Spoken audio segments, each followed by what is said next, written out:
As night falls, it brings an end to a busy day for most office workers. But a busy time for sharing bikes has just begun.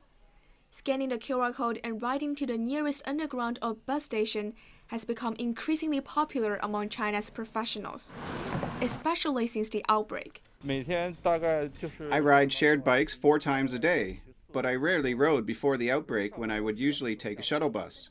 But since the outbreak, confined spaces like that are not very safe. Riding a bike in the open helps me exercise. This is far from the underground station, so I ride shared bikes every day after work.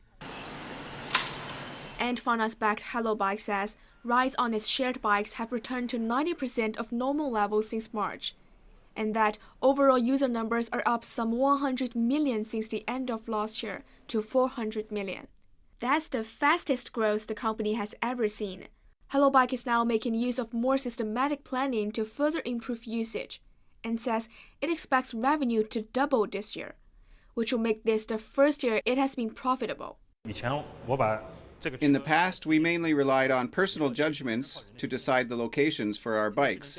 But now the whole schedule system relies on AI algorithms to decide when and where to allocate our bikes. Our test results show that with the intelligence allocation, our average revenue could jump by nearly 20%. Bike sharing swept the country in late 2016 and enjoyed explosive growth the following year. Then came the collapse, as cutthroat competition began to eliminate players with poorer finances. In 2017, Wukong, Nanjing Dingding, Xiaoming, and Blue Gogo all put their bikes back in the rack when their funding sources dried up. Now, with fewer players in the market, some remaining companies are putting their prices up, abandoning the destructive price competition of the past few years. Now companies have done more analysis on costs and product maintenance, so it's natural to raise prices. With only a few players, the market is operating more rationally and avoiding irregular competition. In the long run, experts say bike sharing could cut pollution in China's cities, improving health of millions of people. What's more, it could help improve urban transportation plans in combination with new technologies such as big data. Shared bikes are one of the world's largest Internet of Things. In the future, they can help optimize the traffic conditions during rush hour by providing big data on commuter movements, peak times, and users' age.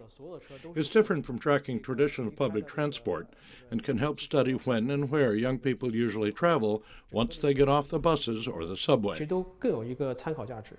A report released by the Shengwan Hongyuan Security says around 15 million shared bikes are now available along the streets of China's cities, with the market dominated by 3 giants, Hello Bike, Meituan, and Didi. But the report also points out that there's still large growth space for the business in first-tier cities like Shanghai, which now has some 900,000 shared bikes for a population of 27 million. Zhang Shixuan, ICS for CGTN, Shanghai.